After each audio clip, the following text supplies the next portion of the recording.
Un déploiement massif, 1 millier de membres des forces de l'ordre, mais silencieux. Objectif à Villiers-le-Bel, une dizaine d'immeubles.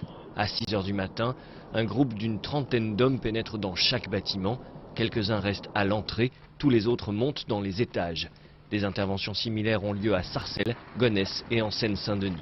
Au total, sur 38 personnes recherchées, 33 sont interpellées.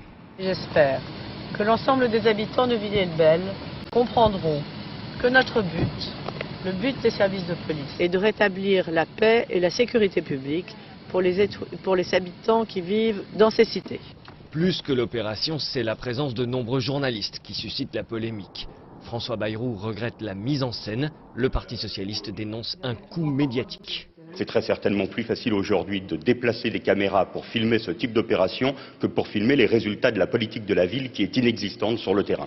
Ségolène Royal dénonce elle aussi cette médiatisation à l'approche des municipales.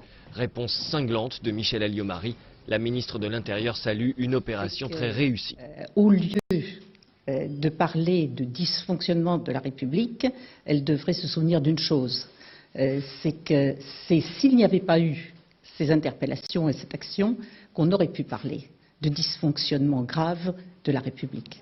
Fin novembre, c'est la mort de 2 adolescents renversés par une voiture de police qui avait déclenché de violents affrontements entre jeunes de Villiers-le-Bel et forces de l'ordre. Plus de 100 policiers ont été blessés, souvent par des tirs de plomb et de grenailles. Nicolas Sarkozy avait promis la cour d'assises pour les auteurs de ces tirs.